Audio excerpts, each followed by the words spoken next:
So, a question that I get all the time, especially since living in Germany, is why do the British think that they are not part of Europe? And I get it, it's a fair question, and to most Europeans, the answer feels obvious. You're on the map, you're just across the channel, of course you're part of Europe. But geographic proximity does not dictate identity, and identity isn't about logic, it's emotional. And the truth is, the UK has never seen itself as European. And now, before people freak out in the comments, I get it. The UK itself is somewhat divided on this issue. Scotland feels closer to Europe than Wales or England does. And the government's actions do not always represent the will of the majority of people. But for simplicity's sake, I am just going to talk about the UK and British identity as a whole. So even before Brexit, people spoke about Europe and the UK like they were two separate identities. Nobody says Europe and France, or Europe and Spain, or Europe and Germany, but Europe and the UK, that just kind of rolls off the tongue like it's always been the case. And when I moved to Germany over a decade ago, I came up against this misunderstanding very often. Germans would tell me all the time that, of course, the UK is Europe, not as a gesture of inclusion, but just as a matter of fact. I think this is why Brexit was particularly painful for the Germans, and I had many situations where people were personally upset with me.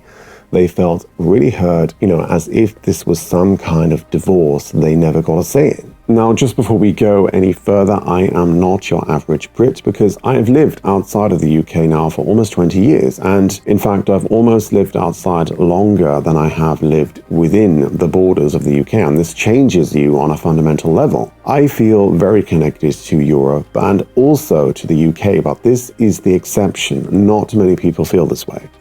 Ask an average Brit in the UK if they feel European, and you'll usually just get a pause, maybe a vague shrug, or an outright no. And according to the latest Eurobarometer survey, 64% of people in the UK deny feeling European in any way. And so why is this?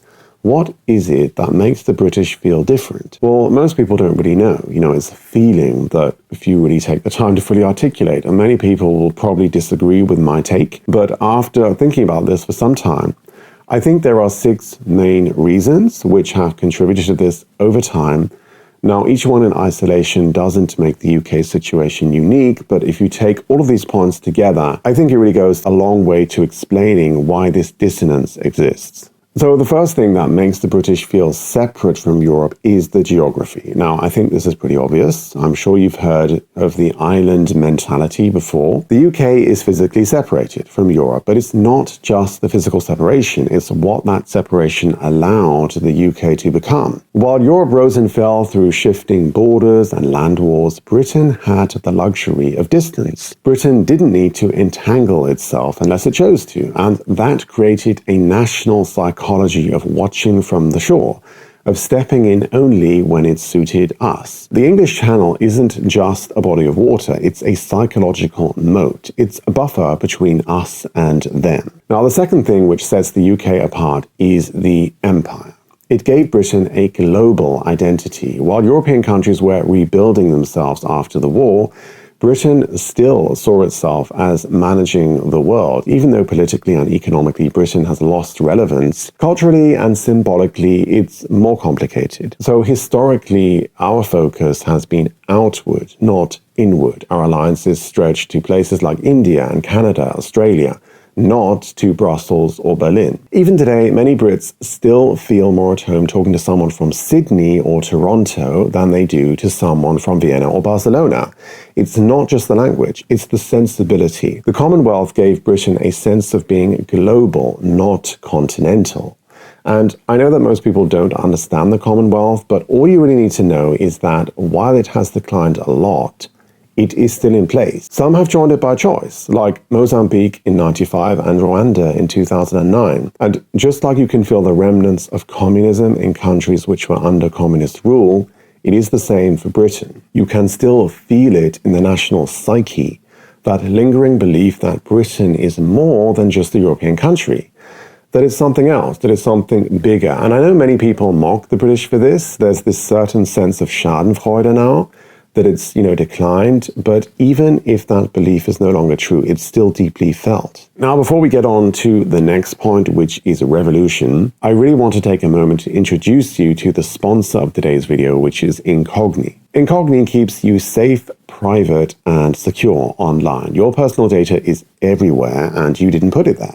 Data brokers are silently collecting, buying, and selling your information. Things like your name, your address, your shopping habits, even your browsing history. And that's not just creepy, it's dangerous. It opens the door to spam, scams, identity theft, and a digital profile that you can't control. And that's where Incogni comes in. Incogni automatically finds and forces data brokers to delete your personal information. There's no long forms, there's no legal headache, there's no endless follow-ups. It's just a sign up, give permission, and you let Incogni do the dirty work. And so as you can see here on my dashboard, they've completed 34 removal requests on my behalf. 14 data brokers have added me to their suppression list, which means they will never recollect any of my personal information again. In a world where your data is the product, Incogni makes you the owner again. So if you value privacy, security, and freedom, take your personal data back with Incogni by clicking the link in the description below, and you can use my code BRIT in Germany at checkout to get 60% off your annual plan. Now, the third reason that makes the UK different is that we never had a revolution. We never had our Bastille moment. No guillotines, no radical upheaval of church or monarchy. Oliver Cromwell was very different to the revolutions in Europe because it was elite-driven. It was not a popular uprising, and it failed to do away with the monarchy. So most European countries had to reinvent themselves through force. But Britain evolved, slowly and reluctantly, choosing reforms instead of revolutions, adjustments instead of resets. We kept the monarchy, we kept our class system, we kept our continuity.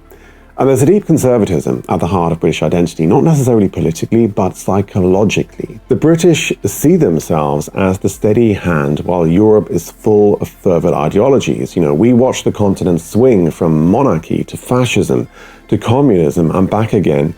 And through it all, Britain stayed relatively stable. Britain wore that stability and sense of looking on from the sidelines like a badge of honor, and to a certain extent it still does. The fourth point to note is that the legal DNA of Britain is just different. The entire legal system is fundamentally different from that of most European countries. Britain runs on common law. Europe runs on civil law. And yes, before someone mentions it, I know that Scotland runs on a mix of both.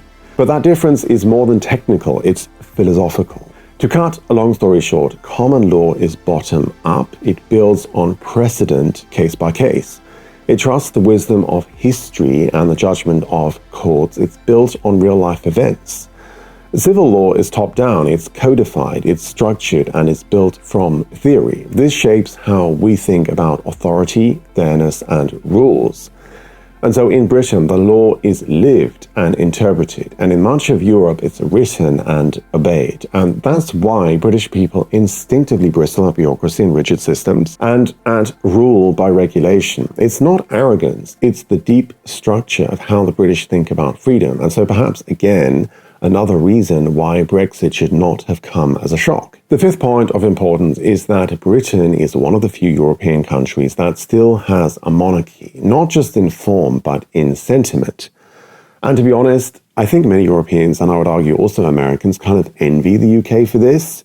In France, the revolution wiped the slate clean. In Germany, the Kaiser is long gone. But in Britain, the crown still sits at the center of national life, even if it's mostly symbolic. The monarchy connects the present to a romanticized past. And in a strange way, it reinforces our separateness. We don't just feel different, we're told that we're different by tradition, by ceremony, by the very structure of our state. And again, this is not about reality, it is about symbolism and belief. And then, of course, there is the language. For more on this, I did a whole video on how language is instrumental in nation building. But the fact that we still call it English and not American or Canadian or Australian or South African adds an implicit sense of ownership. English isn't just a language, it's an empire of its own. It allowed Britain to export its culture, but also to insulate itself from others. Now, I've talked about how English is infiltrating many languages throughout Europe, but we don't dub, we don't consume foreign media. Millions in Europe grow up watching British and American TV, but in the UK, you would struggle to find a teenager who's seen a German film or a French series. Language is more than vocabulary, it's a worldview. And as I mentioned in the video that I did on language, it's far more powerful than physical weapons because the language is the vessel for the worldview. And so when Europeans ask, why don't the British feel European? The answer, in my opinion, is very simple, because Britain has spent centuries constructing a story in which Britain is not European, not just a part, but different, more stable, more global, more measured, less ideological, less revolutionary, less continental.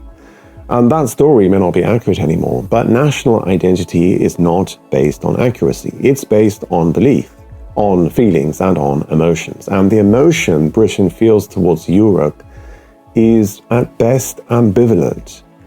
And so I still think that most Europeans just don't understand this, and even after this video probably might just be shaking your head in disbelief. This was my attempt to explain the cultural sentiment of the UK towards Europe. This is not my personal point of view. I love Europe. I love the rich density of culture and language that this continent provides.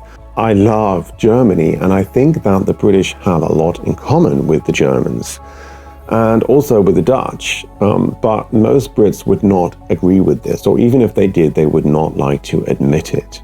And so that is that. If you are interested, I also write. There is a link in the description below for my Substack. You can sign up if you want to hear more from me.